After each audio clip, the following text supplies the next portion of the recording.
have a guest surprise appearance. What are you doing here? Detrimental. I got an action that's detrimental. Okay. Joe Gibbs just walked in. Hi, Joe. What's happening? I think I'm gonna Take a seat. I'm gonna slide over here, Coach. You're gonna take this spot. What do you got for me? Pit stops. I was in this morning. Well, oddly enough, Perfect. Joe's just handing me some pit stop data.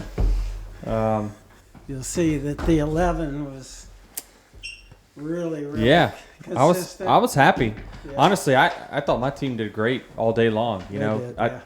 Afterwards, I mentioned that this is just a game of millimeters. Yep. Thousandths of an inch, and if things don't just go on perfectly, these guys have muscle memory that I hit the lug for a certain amount of time, and if there's just a little hitch or whatever, it's not tight. But our pit crew I thought did a phenomenal job all race long. They were on it, no doubt about it. This is actually the very first loose wheel that I'd had in next gen. So, I think it also highlights how hard our sport is. Because you can have a night like that. Yep. It is so hard to put together the cars and have good cars that get each weekend to the racetrack fast. And it's so hard to do that. And yet it only takes one slight error for a night. And in some ways you kind of say, that's not right.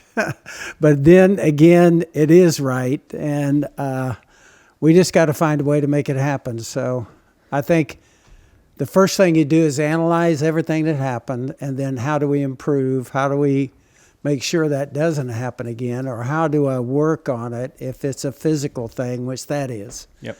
And so it's practice. It's hard practice for pit stops. No doubt about it. It's, I love my guys. They've gotten better as the year has went on. These things happen. This is why you play the game, right? I mean, sometimes you fumble a kickoff and the other team runs it back and you end up losing the game, but that's what sports is, right? So you've seen it all. Well, I have a bad memory because that's the second time. So I remember those. I think sometimes in sports, I'm kind of weird, I guess, because I always remember the bad things. We're the same way. Yeah, we always know the races we lost, not the ones that we won. That's exactly right. So you brought me a piece of paper also here. What do you have for me today? Surely you didn't just pop in the door here to talk about a bad pit stop. No, I kind of want to talk about the future. Okay. So it seems like we've been pretty good for each other for a long period of time. Now, I go all the way back. I think it's one of the great sports stories. And I always tell a little story when I'm talking about Denny. I walked out of a restaurant in Manassas, Virginia, roughly 20 years ago. And there was a kid standing there. Looked like he was about 11 or 12. And he goes, "Hey, Coach, can you sign this autograph?" So he said, "Coach." I figured he's a football fan. And I took his hat, signed it, and his dad took a picture, and we still got the picture. And I handed it back to him. And when I turned to leave, he goes, "I'm going to drive for you someday." He goes, just like that. Kids say that to you because you got a race team and everything. He said, I pat him on the head. I turn around and leave, and it was Denny Hamlin. And I always, when I tell that story and Denny's around, I always tell him, "You didn't tell me I was going to have to pay you $1 million to drive for me."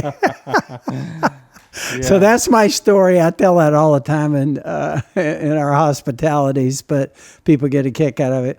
But it's true, and it's kind of interesting how that all took place. JD goes up wanting to buy some late model stuff, finds you, puts you in a test, puts you in a truck, puts you in a Xfinity, and says, "Let's sign Denny." And gosh, it's been great for us. And really, you've helped us build our race team. Yeah, well, I appreciate it. It's you've been right more times than not. Every time you give advice, you usually give sound advice. When I started this race team a long time ago, a few years ago, you're like, "Are you sure?" Because the drivers sure get the best end of this deal. And I've quickly realized, yes, the drivers definitely get the best end of this deal. But yeah, it's been a great relationship. I see a contract here in front of me. I'm going to sign that contract that will keep me in that 11 Camry for years to come. So thank you for everything that you do for me. Obviously, it was belief that you had in myself and JD, and the belief that he had in myself to keep this going. So certainly the relationship between us has been really, really strong. You guys kind of took over when my dad, there's a great poster out there in my garage, and it's me and JD sitting on a wall for my very first Daytona 500. My dad's in the foreground, and that was kind of the passing of the torch, right? And JD's like, I got him from here. So my parents really were a big part of making huge sacrifices for me to get to this point. But then now it's on Joe Gibbs Racing, and they kind of took over as my on-track family. Well, my other favorite story on Denny is when we first met him, he had a beat-up Monte Carlo, I think, and that was it. And so 2 years after we signed him, I'm standing in the back of my house here on the lake. I like my house. I worked 40 years from my house. I see this jet ski come around the back. It lands on the lot next door. I walk over there, and it's Denny. And I look at him, and I go, Denny, what are you doing? He looks at me, looks at the house next door to me, and he goes, I think I just bought this house. And I go, I got ticked off. This house is twice as big as my house. Okay. And so anyway, that's my other part of the story that tells you I'm in the wrong end of everything. He doesn't listen to me. I tried to tell him, you got the perfect deal. You're driving a race car. You're going to have fun and drive a race car for a living. Everybody wants to do that. You make all the money. If we win a purse on the weekends, he gets half. He pays 4 people to mess around with his motorhome or something. I pay 450 people to work on a race car. And the other thing is they all got great-looking girls as drivers. So they got fun, money, and girls. So anyway, that's my deal. You got a good deal. That's the trifecta. I don't know why you want to be an owner. That's the only thing I question. And he doesn't listen to me. I will say that. That's the one other thing. The man never listens to me. I got 2 cars. You want to buy them? No, but thank you. I appreciate you. Again, everything your family's done for me. I know that there's a strong connection. The willingness for you to take a chance on me nearly 20 years ago, and then still here when I'm 42 years old to want to continue this relationship for years to come. So thank you. Well, I got to tell you, I don't think you're through. I talked to you at Watkins Glen, and to have a guy that's 42 driving a race car that had struggled some on road racing, and for him to turn around and go to work on road racing over the last year and to qualify 3 times on the pole for road races, I think it says a lot about Denny's talent, and we're excited about going forward. It means a lot to all of our guys. We got a lot of people that work there that really care about. I care. I know JD worried the whole time about our people. He was always worried about the people. And so many times we make decisions and everything, I know that weighs heavily on me. But this really, really helps us because it kind of solidifies where we're going for the next several years. And so that's what's great. And we are going to wind up for good or sometimes this puts us for 20, issues for 20 years. For 20 years we're going to be together and at least 20 years. And certainly I've said many times I've started my career with you guys. I want to end my career with you guys. The relationship has been beneficial for both, no doubt about it. Now, are you sure you want to pay me this kind of money? Well, you said it was only $1 million. I've never been sure. Yeah, only $1 million, that. Right? Yeah, not quite. Close enough. It's close enough. Well, I'm the guy that gets in the wrong end of everything. I know. So anyway, I what know. the heck? Hey, what the heck? We'll pay it forward. We'll figure something out. So, thank you. Appreciate you coming on, and let's keep going. You got it, man. Let's roll. Before you leave, Joe, Yeah. I want to hear like 1 or 2 more Denny stories. Great. Ones that you don't tell in your media press conferences. Well, I can tell you lots of times. I do remember when he lived next door to me. Denny, in his early days, I would go over and talk to him and say, he's sitting on the couch. And I figure, the coach is coming next door, going to talk to you. I figured he's going to be perky and after it. And I'll swear to you, I start talking to him. He's sitting on the couch, and I was talking about some serious stuff. The man went right out on me. He slept went to sleep on. And so I learned a long time ago, I say to people, if you want to deal with Denny, ask him questions. So he needs to start talking. Otherwise, the man's going to zone out on you. Coach, I am a zone out guy. I've asked Denny plenty of questions, and he also zones out. So I have so many things going on in here that I'm thinking about at one time that I just can't. It's hard for me to put it all together and focus on what someone's saying that's directly asking. I got to get better at that for sure. Well, I can tell you, I finally found a way to deal with him when he was my neighbor. I put Pat, my wife, on him.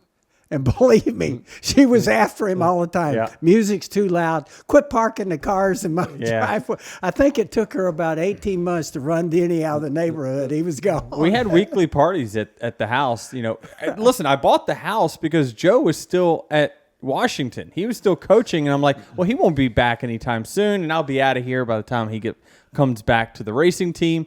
Oh no, well, he came back 1 year later, and next thing you know, we're truly neighbors. So, you know, when I have people over, you know, they happen to fill up the street and they block his entrance to his house, and you know, I get his wife Pat writing notes on these windshields saying, "Don't park here, don't park there, turn the music down."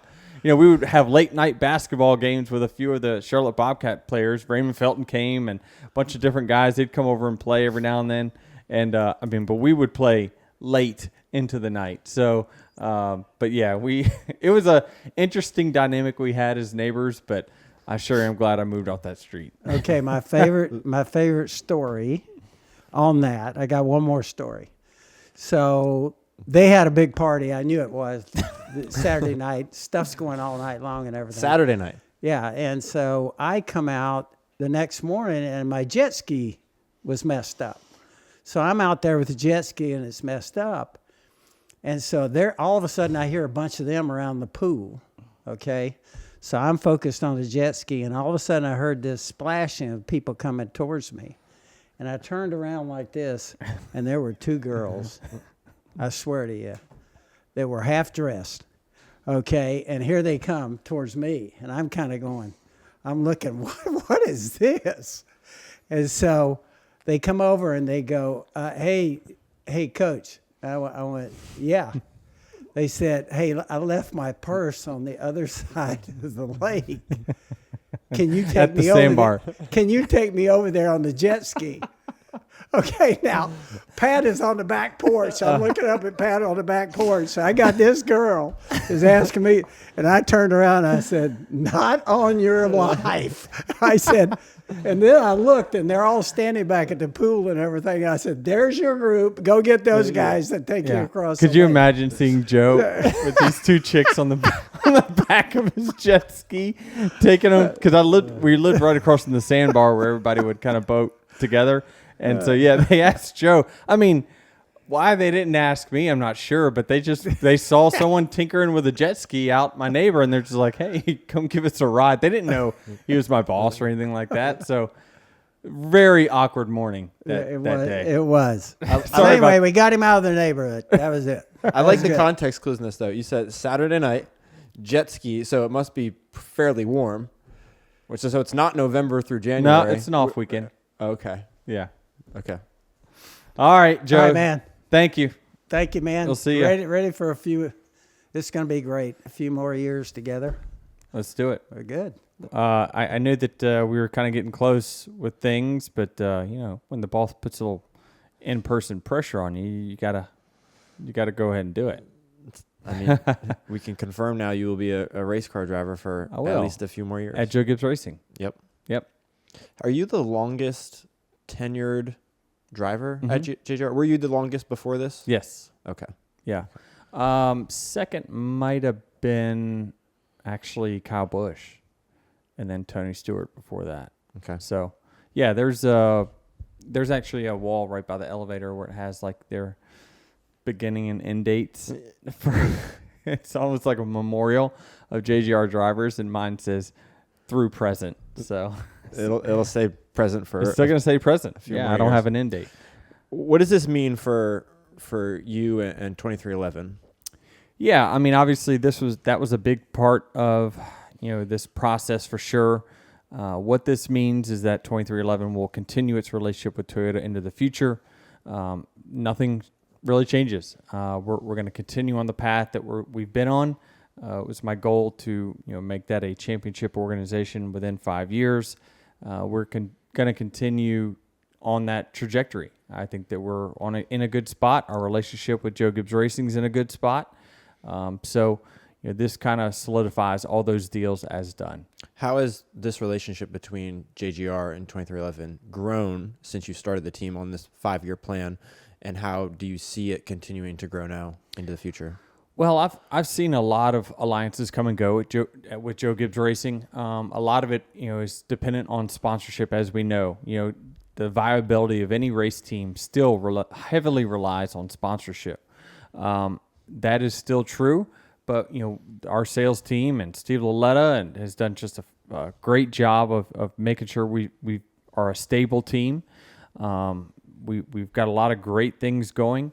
But one thing I've noticed is that with 2311 and JGR, it is a true alliance. There's not, before it's just more JGR is, gets paid a service fee and essentially is really helping out the smaller teams, get the information they need to compete. It's working well both ways. There are things, no question, that JGR is learning from 2311. This little old team, they do learn things from them, and we also learn a ton from them. So that's the way alliance really should work, right? Is that both teams can feed off of each other and get better together, and I think that they are. Correct me if I'm wrong, but it feels like this is like a checkpoint, right? Is that you start 2311, Toyota relationship, form an alliance with JGR. This is now the first checkpoint. It's like, okay, everything's working well.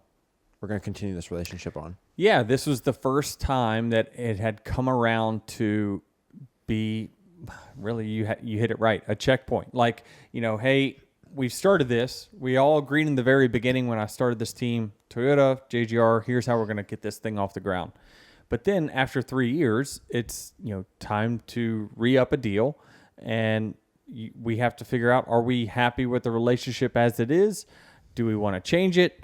All those things are super important to the long-term growth of the team. And, to have everyone agree and shake hands that this is something we want to continue on this path together with is a very good thing. And so I'm really happy to see that it all got done and now we can put it all behind us. I don't know. What's next now? Try to win a championship. I mean, that's at the forefront now is what do we need to do to finish this thing off over the next 9 weeks to win a championship.